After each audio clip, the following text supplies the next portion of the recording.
Friends,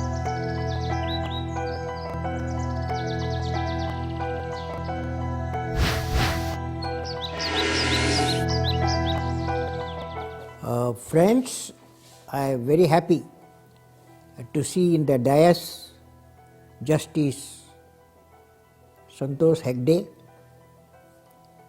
Dr. Kiran Bedi,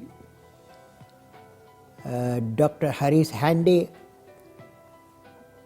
Sri Jawad Abidi, Miss Maladi, and V.R. Feroz, and all you friends assembled in front of me. My greetings to all of you. Friends, today very important mission all of us are having. I am indeed delighted to address and to interact with the students, special educators, NGOs, corporate organizations and volunteers participating in India Inclusion Summit 2013 at Bangalore. I am happy to be with you through video address, even though I am not able to be with you physically. Firstly, friends, my greetings to the group of volunteers of India Inclusion Summit for differently challenged people in India. For a happy and a peaceful society, it's very important to provide community-based rehabilitation program through education, both needy and also persons with disabilities. I would like to share my thoughts on the topic, removing the pain is God's mission. Removing the pain is God's mission. Friends, our minds are, as you know, our minds are stronger than diamonds. Friends, on 27th November 2003 in Rashtrapati Bhavan, I met about 1,000 differently challenged children who were taking part in the Abhi Olympics. They were extremely enthusiastic to visit Rashtrapati Bhavan, and the environment gave them very happiness. To that gathering, I recited a short poem. That short poem name is God is with us. God is with us. The poem goes like this: when God is with us, who can be against? We will win and win with our mighty will. Our minds are stronger than diamonds. We are all God's children. We will win with our mighty will. When God is with us, who can be against?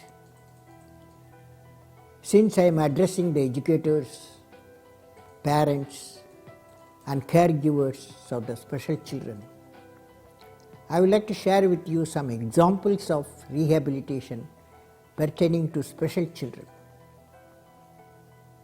The combined effort of mother, family members, and the teachers together have culminated in the total recovery of the affected child in all these cases which I am going to discuss.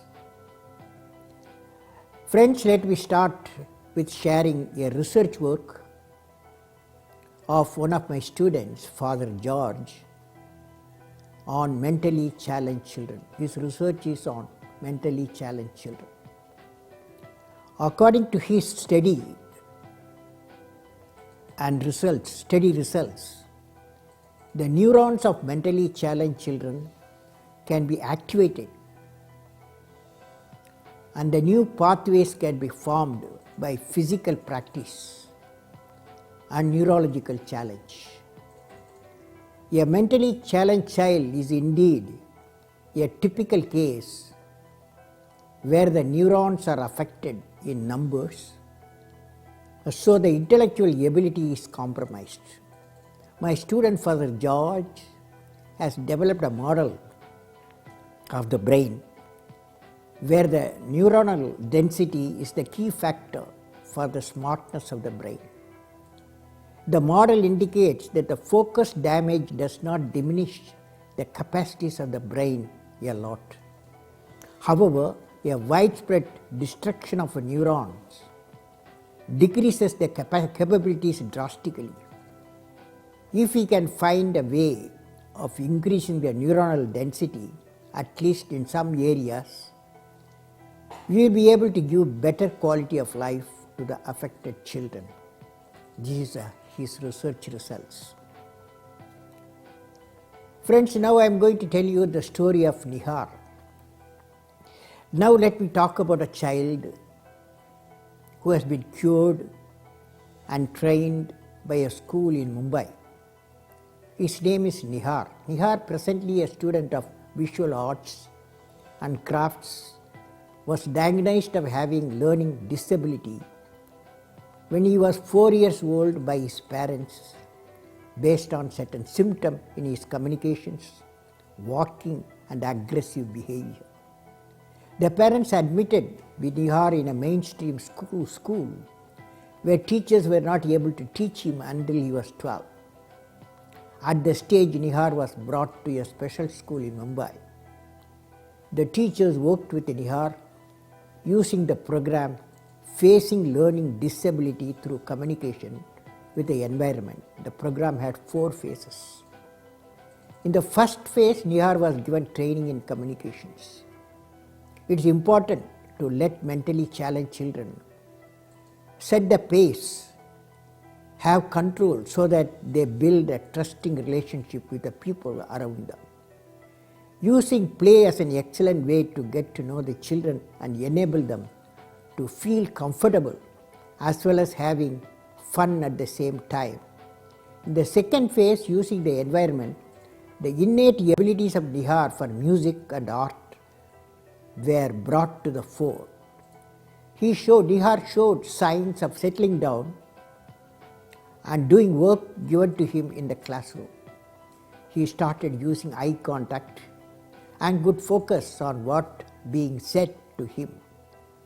Due to strong inclination towards art, Nihar was promoted to the art department for his vocational training, along with alternative therapies like yoga, laughter therapy and brain gym, etc. This phase of the program is based on the integration of the left and right brain, thereby developing the whole personality of the student and enable him to overcome his disabilities to an extent. The third phase of the program was linking and initiating a network of communication through synergy, wherein he was respected and treated as a member of a society and had the potential to reach greater goals. This mentoring strategy created synergy between the mentor and the mentee, between peers and between the student and society. Here Nihar learned to become part of the group in the visual arts and crafts department, interacting with his peers and accompanying them on the outdoor educational excursions. Nihar's behavioral change took place over a period of 1 year. In the last phase, the school normalized the parental behavior and tried to remove psychological blocks toward disability, thereby enabling them to become totally accountable and participate fully in the students' day-to-day living. Nihar's mother had been counseled to help her overcome her anxiety and apprehension, which prevented Nihar from becoming independent. Mother cooperated with the school program and really worked hard with her son. Today, she is a proud mother of Nihar and his achievements. The message we get from Nihar's experience is that the parent should admit the child with the learning disabilities in an appropriate school without waiting for many years. Also, there is a need for training number of teachers who can handle the special children and be posted to regular schools. This will at least enable early recognition of the abnormality leading to admission of the child in the right atmosphere for treatment and training. I am sure the educators of special children will make note of this message I am giving and take action to propagate among the parents, teachers and the trainers so that the special children are dealt with in a proper manner without undue worry for the parent, teachers and community. Let me now share another experience of a dream of a student with special abilities who met me in 2006. Friends, when I was the President of India, I met the group of tribal students from Lead India 2020 movement on 28 August 2006. I asked all of them one question as normally I ask, what you would like to become? Out of many responses, one visually challenged boy studying 9th class got up. His name is Srikanth. Srikanth answered me, I will become the first visually challenged President of India. I was very happy to see his vision and ambition. As you know, small aim is a crime. Hence, I congratulated Srikanth to realize his vision and told him to work for realizing the vision. Thereafter, Srikanth has worked hard, got 90% in 10th class, 96% in 10+2, and he set a goal to study engineering in MIT Boston, USA. His relentless hard work not only secured seat, but he got full fee waiver from MIT Boston. Srikanth's achievement has brought changes in many change agents of Lead India 2020 and inspired to set a high vision. The training he took under initiative of Lead India 2020 has set a high vision for him. Seeing this impact of Lead India 2020, the training and the Lead India 2020 movement and GE volunteers have funded Srikanth for his travel to USA. Today, he is pursuing his studies at MIT Boston. When the GE offered him a job on his completion of the graduation, he told them that he would certainly come back to GE if he could not become the President of India. What a confidence that boy has amidst the difficulty and the challenges in his life by being visually challenged. Recently, when I met the physically challenged students meet organized by Tamil Nadu government and Lead India 2020 at Coimbatore, I had a chance to meet Srikanth and his teacher who brought him up. He is now in the 4th year, Srikanth is now in 4th year of BS Computer Science and Management at Boston. During his 4-year study, he has also started a company which produces consumer packaging items using biodegradable materials. He has also started a social initiative on skill development training to the youth. Srikanth gave an extempore speech on how to overcome disability and to have a strong mind and the willpower to overcome the challenges and succeed. Srikanth proved that disability is a matter of perception. If you can do just one thing well, someone needs you. If you can do just one thing well, someone needs you. Now friends, I am going to talk to you experience, learning and doing. These 3 real life stories what you heard are examples how perseverance can make the impossible possible. In these cases, the mother, the family members and the teachers became the captain of the problem, helped the student to defeat the problem and succeed. I learned from these special children that rebellion against one's handicaps gets one nowhere.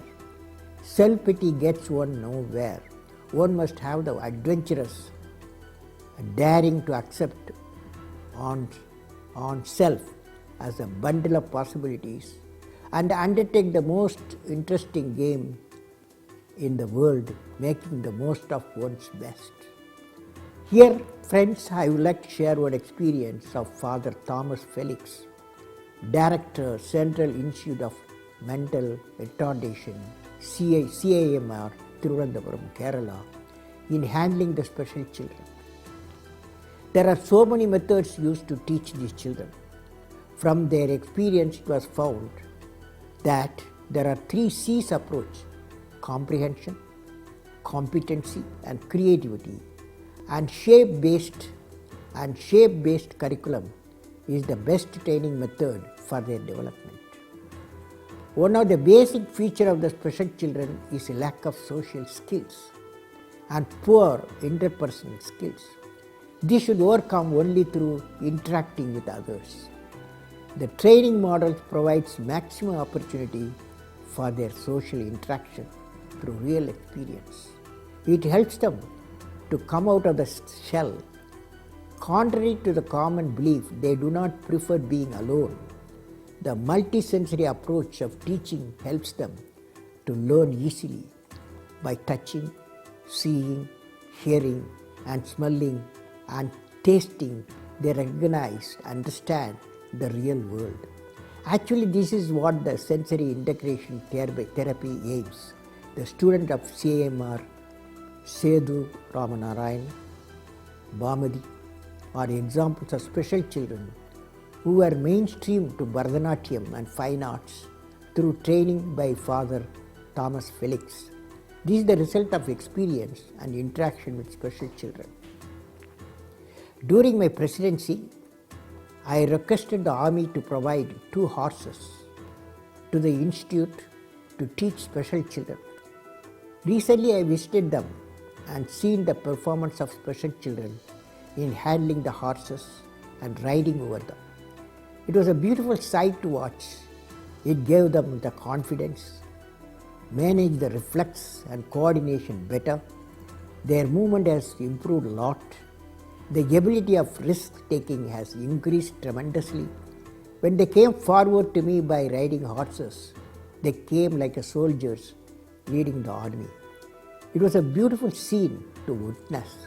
That's the power of teaching and training and bringing transformation, leading the life purposefully. In conclusion, friends, any disability increases dependence on others and reduces the self-esteem of the individual. Education has to propel, give thrust on building self-esteem among the special child. Researchers must direct their efforts, bringing about a sense of equality among the special children. Equality can be generated by prevention, early detection, appropriate training to acquire certain skills, and engaging the minds of affected children in productive efforts to enable them to lead a normal life. I am sure that such collective action will bring smile to the faces of special children, their parents, and light the lamp of happiness in their family. I wish all of you more strength, all of you assembled here. I wish all of you more strength, courage, determination to make India an inclusive nation, assimilating various citizens with different abilities, create an environment for their special abilities to blossom. With these words, I declare the 2nd edition of India Inclusion Summit open. Let us together create a page in the history to make an inclusive India. May God bless you all, friends.